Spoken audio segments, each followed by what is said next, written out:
Alors je vais prendre la parole quelques petits instants, monsieur le directeur, si vous le permettez, avant de vous laisser conclure cette 5e édition de la CITA. Et quelques mots en clôture de tous nos échanges depuis hier, aujourd'hui. Nous avons le privilège d'accueillir monsieur Serge Trigano qui nous a partagé sa vision sur le tourisme et également enrichi de quelques anecdotes. La dynamique de marché de Marc Hôtelier sur l'Afrique de l'Ouest, le montage de dossiers de financement de projets et les solutions de financement. On a identifié des transversalités sur les échanges notamment et sur la qualité des éléments évoqués lors de la table ronde d'hier public-privé et quelques initiatives qui sont partagées par les panélistes sur le continent. La volonté d'attirer, de former et de retenir les talents d'aujourd'hui et de demain, la modernisation des infrastructures aéroportuaires en Afrique, considérant aussi les challenges administratifs. Construire aux critères ESG coûte effectivement plus cher, mais présente des opportunités et répond aux attentes côté client et financeur.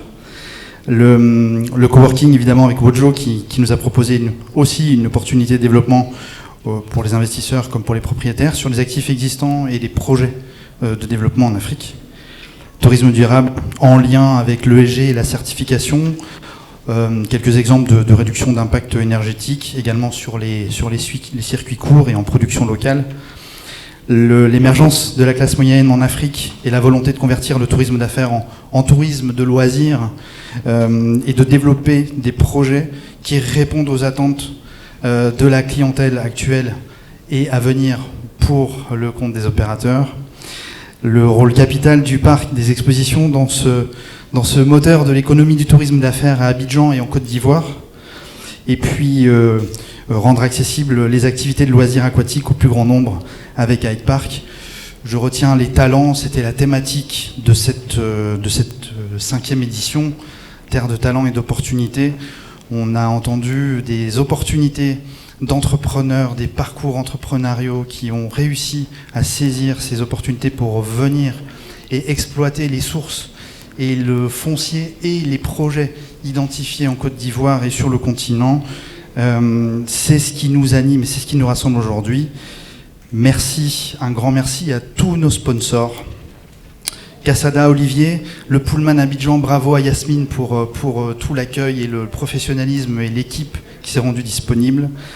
Accor, Reda, Daniel, Gassim, Yves, Adrien, Louvretel, Alain et Stéphane, Dia Scott, Thomas et Afid, Marriott, Demi, thank you very, very much for being here. ACMC, monsieur Mike Coffey, qui n'est pas là aujourd'hui, mais on le remercie. Aegis, avec la présence de Serge et Laure. Aeria, Franck et Michel. IFC, Miga, Kevin, Biguet. L'IFM avec David. Comme l'a évoqué Serge Trigano dans son parcours, durant son histoire, c'est une histoire de famille. Eh bien, la CITA, c'est aussi un peu une histoire de famille, grâce à vous.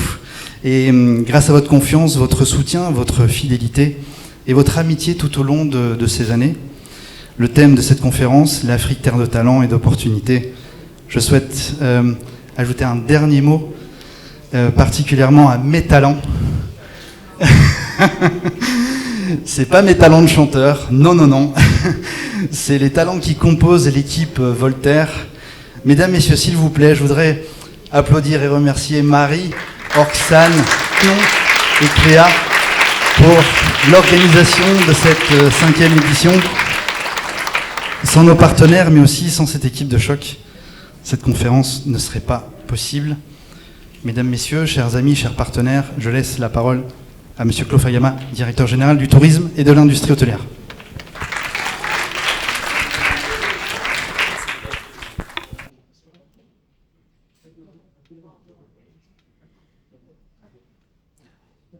Madame la directrice Afrique du cabinet conseil Voltaire by Aegis.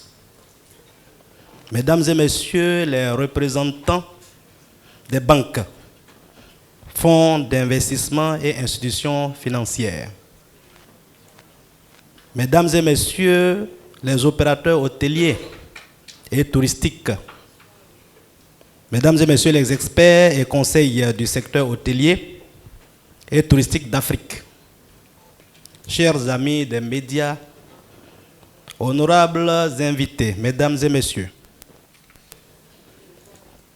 au terme de cette 5e édition de la conférence francophone sur l'investissement touristique et hôtelier africain, CITA, permettez-moi, au nom de M. Siandou Fofana, ministre du Tourisme et des Loisirs, d'exprimer ma profonde gratitude à son Excellence, M. Alassane Ouattara, président de la République de Côte d'Ivoire, dont la vision audacieuse fait du tourisme un pilier stratégique du développement économique et social de la Côte d'Ivoire.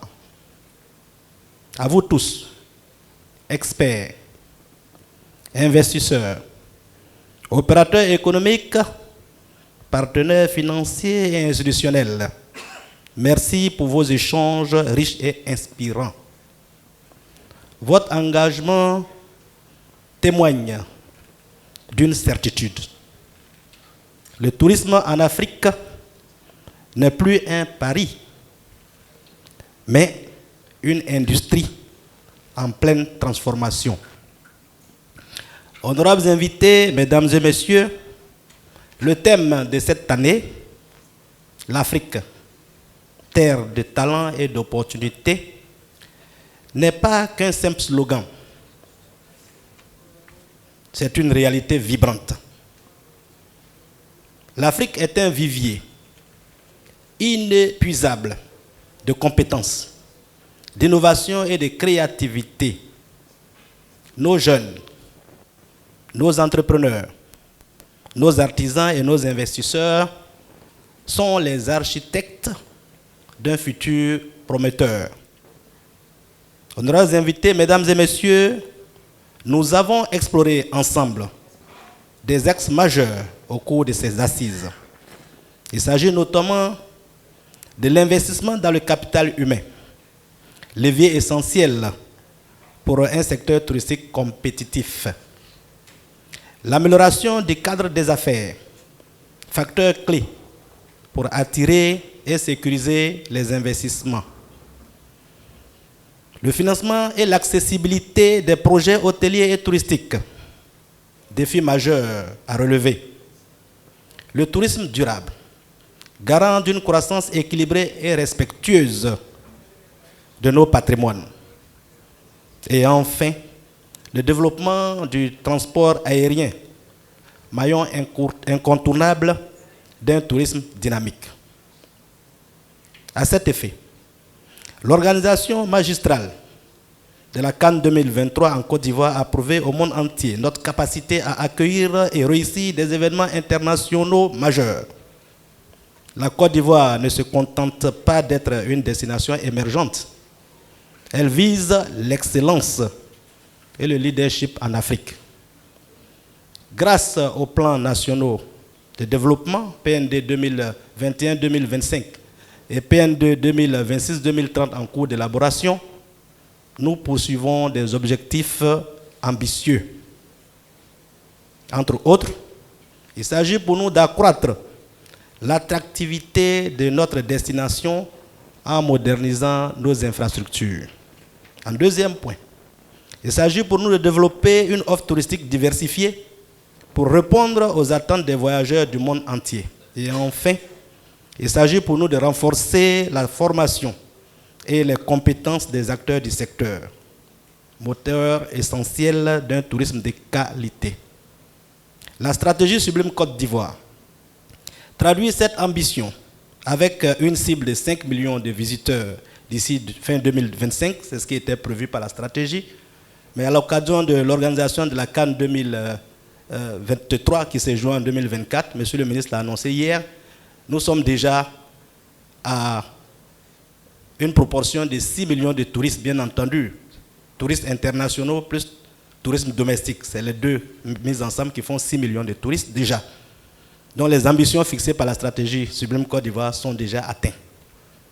La stratégie donc Sublime Côte d'Ivoire vise donc le tourisme d'affaires avec plus de 1,5 million de visiteurs attendus, le tourisme de loisirs, notamment balnéaire et de divertissement, environ 1,8 million de touristes. Le tourisme d'aventure ou l'écotourisme, qui est en vogue aujourd'hui à travers le tourisme international, qui est destiné à séduire environ 500 000 voyageurs par an. Ces objectifs sont soutenus par des projets structurants, des mesures incitatives fiscales, parafiscales et des innovations majeures en vue d'attirer davantage d'investissements dans le secteur touristique. Reconnaissant l'importance du foncier pour le développement de l'industrie touristique, le gouvernement travaille à identifier et sécuriser les zones d'intérêt touristique. Il y en a deux types. Nous avons les zones d'intérêt touristique prioritaires protégées et nous avons les zones de développement et d'expansion touristique.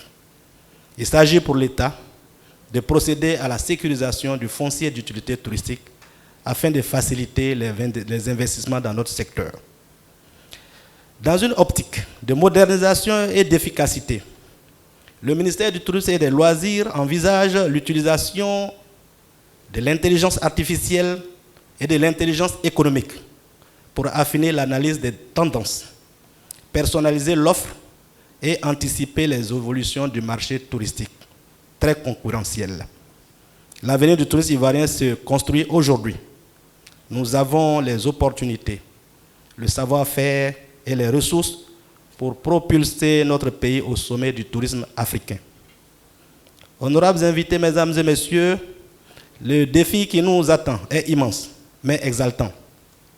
Nous avons aujourd'hui les fondations, les ambitions et les moyens pour bâtir un secteur touristique prospère, inclusif et durable. L'Afrique a longtemps été une promesse. Elle est aujourd'hui une réalité. Le temps n'est plus aux projections, mais il est à l'action concertée. Honorables invités, mesdames et messieurs, je tiens à adresser mes sincères remerciements à Voltaire by Aegis et à tous nos partenaires qui ont contribué à la réussite de cette 5e édition. Votre engagement et votre expertise sont la preuve que l'Afrique avance et qu'elle avance avec assurance. Honorables invités, mesdames et messieurs, ensemble, faisons de l'Afrique la terre où talent et opportunités convergent pour bâtir un avenir prospère. Merci à toutes et à tous et rendez-vous à la prochaine édition de la CITA. Je vous remercie.